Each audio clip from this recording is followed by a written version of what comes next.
John Avon, if you're watching, I have many questions. Is it all digital or is it just real paint? The gradients in the original art are so perfect. So a lot has happened since episode 1 of the John Avon Forest special. In episode 1, I said I had a lot of questions for Mr. John. And I put those questions in a message in Instagram, and he actually got back to me. And among the answers was that all of the unhinged lands were done on very tiny pieces. So apparently they're very small in real life. And the gradients were done with airbrushing. So here I am doing it the hard way with lots of blending medium and my brushes, where I could have just airbrushed them like a smart person would. And everything else was acrylic. So thank you so much, John, for getting back to me. On that note, he is on Instagram, so you better go over to Instagram and give him a follow. You can give me a follow while you're at it. And then, without further ado, we're going to jump back in time to see what I did for day 2 of painting this replica of the John Avon Unhinged Forest. Shout out to John, you rule. Let's go. Well, that was exciting. Once again, shout out to John for being super friendly on Instagram. Go ahead and give him a follow. Also, he followed me, so that made my day, made me super happy. It's amazing what just a little bit of kindness can do sometimes. I was having a sad time. I was having a bad day, and then I saw the notification, and I was having a good day. So, thanks so much. Super fun. So let's jump straight into it. As I mentioned before, John said that his original pieces were airbrushed. We're doing it the old-fashioned way, probably the wrong way now that I think about it. And I'm using a whole lot of blending medium. And I've got one brush going with a little bit of white, a little bit of yellow, and a lot of blending medium. And then a dry brush going to actually smear it out a little and go and do the blending. So I'm swapping between the two brushes. One that holds the paint and the medium, and the other that holds absolutely nothing but air. And we're swapping back and forth, trying to get this gradient as smooth and shiny as possible. Working from the center outward. And we're going to be repeating this process a whole lot, like a whole lot. It's basically the majority of this episode. And yeah, what's more to say about it? It's a lot of work. So if I had a time machine, and with the knowledge that I have now, I probably would have tried to investigate the airbrushing. But I've never had an airbrush. I've never had one in my hands. I've never done it, so who knows. But either way, we're going to speed things up a little bit. I fast forward every now and then until we get to the next part, because it's just a whole lot of repetition. It does work, though. I got to say, like, even if this is the hard way, I do feel like the results, I like the results. I think it was worth it. So, using that same technique and similar colors, I'm just dropping in this glow at the bottom of these base trees. In the original art, there's this lovely little glow of sunshine that hits the forest bed and hits the ground. And it's quite bright. It's quite yellow. And I'm just putting in the base layer here for just to indicate where that's going to be. And as always, lots of blending medium, because things that glow are pretty hard to do in acrylics. At least that's my opinion. Oil colors are way easier for that, but we're going to try to get that glowing effect. Here I'm just trying to intensify the gradient a little bit on the darker and greener side of things. So I got a very bright, vivid mix. It's way more on the green yellowish side than my old layer, as you can see. It's got way more yellow, more like a yellowish green onto it. And I'm just going to drop in with similar amounts of blending medium, like lots and lots and lots, using that same technique, just smearing it on, and then going in with the dry brush to kind of blend it all together, mix it all together on the canvas. And we're going to do this lots and lots and lots once again. But I felt like, looking at the original art, and that on my day 1 layers, it was a little bit more of a bluish green, whereas in the original piece by John, it's definitely a lot more yellowish, vivid, bright green. So I'm just going to add in a couple more layers of that. That said, though, because acrylics are a little bit transparent to start out with, having the vivid go on top of the bluish. It kind of works. The old layers kind of shine through a little bit, and it does end up being quite vivid and deep. So I quite like how it turned out. But yeah, this is probably the hard way of doing it, because the entire amount of footage that I've collected of painting this thing, I think the entire piece took me about 5 hours. In case you haven't noticed, this is post-commentary. The actual piece is already sitting like done and finished on my desk right now. But this is just like going back in time to show you the process. And the entire thing took about 5 hours. And most of it was spent trying to get that gradient right, just because I feel like it was so key in the general composition of that original piece. Hey, it's a shaka. That means we're moving on to something else. I'm done with that. So with the gradient done in the background, which was, like I said, like super key and central piece of the original art, it's time to move back into the trees, because I kind of covered up my trees a little bit too much. I got carried away trying to get this gradient right. So just with a little bit of a mix of blue and brown, we get this very nice dark, almost black color, but it's not quite black. And we're just going to go back in and redo these trees up front. Make them stand out again. Very gently.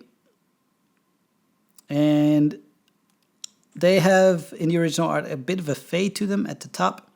So I added in a little bit of blending medium, a little bit of white, just to fade them into the background a little bit, but a little bit more consistent as to before, where it was just like covered up by our background gradient, and now it kind of has its own hue to it, its own place in the composition, I suppose. And whereas before it was just kind of like muddled in there, now it's like a unit of its own. Here I've got a little bit of darker green to really make this bottom part of the forest a little bit shady, as if the sunlight is getting blocked by all kinds of leaves and twigs and trees and things. So it gets darker towards the bottom. And same technique as before, it's just a dark version. So I got one brush going with the paint, and then I have a second brush going, which is kind of like dry, and I use that to blend it all together. So same as before, just a dark version of it. You get some nice bluish green tones in there too. Because when things are in the shade, they tend to be a little bit more on the blue side of things. When things are in the light, they tend to be a little bit more yellow and white. So it's a cool mix there with having a little bit of blue in there. I quite like the effect. And now this center gradient is really starting to shine. I like it a lot. Going back in with our almost black, but not quite black, mix of blue and brown. It's time to block in these big units of a tree all the way up front in the foreground, one left, one right. And wow, getting those last bits of umber out there really made a difference. Looks cool. With the liner brush, it's time to drop in a couple of these smaller trees. They're hanging out next to the big tall ones. And the shape on these in the original art, they are quite funky. They kind of like bend left and right, and they are not nearly as tall. They only go about halfway up the composition, maybe a little bit further than halfway. And they got all kinds of twigs and sticks hanging out left and right. And I'm not really following the exact shape that's in the original. I'm just kind of like free rolling it here, once again, just like in episode 1. And just dropping them in wherever feels good. And one thing to note is that I didn't show it in the video because it takes a long time, but I reload my brush a lot, like pretty much every single branch after I've dropped it in. I go back and reload my brush because you want a lot of paint on the brush so that as you're pulling these twigs and sticks and stuff around, that they don't start to fade. Yet you also want your paint to be thin enough so that it doesn't really, like the tip of your brush stays sharp. If it starts to get dry, the brush kind of like the hair split at the end, and then you get like a little bit of a, what do you call it, like a fade, but not really, and it widens up, and it's not very nice. We want this edge of the brush to be like chiseled and sharp the entire way through, and for that to happen, it needs to be loaded with paint. So I reload my brush a lots and lots and lots and lots. And this takes a little bit of time because the strokes are quite slow. You wiggle your brush left and right a little bit.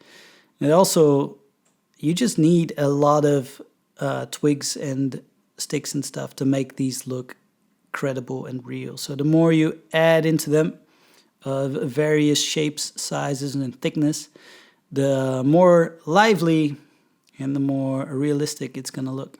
So you're going to need lots and lots and lots of them. And that takes a little bit of time. So we're skipping ahead every now and then, but this is really the fun part. Maybe not as fun to watch, but man, painting these is a lot of fun. I can get carried away and do this all day. It was way more fun than painting the gradient anyways. So here I got some, like one of the thinnest liner brushes that I have. And I loaded up with a mix of titanium white and some super bright lemon yellow. And we're just going to drop in these center flowers that are in the original art. The glowy center in the middle where these bright yellow flowery leaves are hanging out on the center tree, center of the glow. And with the gentlest touches, I'm just going to drop in leaf after leaf after leaf. Taking my time for it, working my way down. And you want this paint to be as opaque as you can get it. Definitely try not to use any transparent colors because these need to be bright. And if you use transparent colors, they're just going to fade into the background. So try to use opaque colors.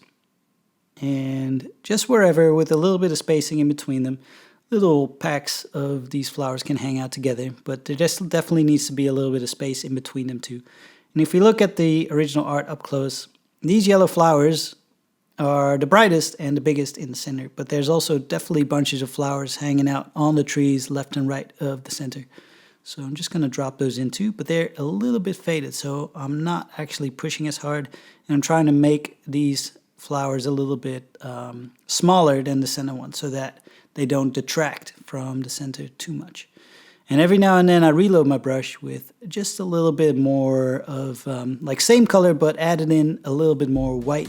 And then I can go over the old flowers once again, just to add in a bit more sparkle, make them stand out. And then any transparency that was still left in the paint gets covered up too. It makes them extra bright. Looks fine to me. This was really fun to paint actually. Like this really made the painting come alive.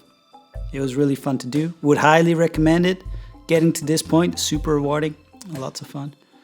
And just a very strong concept and color combination invented by Mr. John. So that's super cool.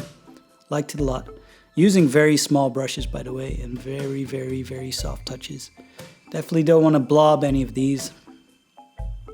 Just little dots. And that's enough. Here you can clearly see like going in with an extra layer of white to give that extra bit of sparkle. And gotta mix it up. Make sure that you don't cover everything in the white. It just needs a little bit of a touch here and there. So that was the last little bit for today. Let's do a quick little review. Righto, welcome back to review time, everybody. So the results after day 2 of painting. This is what it looks like. I'm quite happy with how the yellow flowers turned out. I think they look sick. I feel like the trees could do with a little bit more detail. They're a little bit on the rough side of things. But overall, I'm pretty happy with the way it's turning out. Maybe today we'll get to work on the foreground with the golden looking sticks and twigs and stuff. We're going to try to put those in. So who knows? I'll get back, put this bad boy back on the easel. And we're going to get ready for day 3.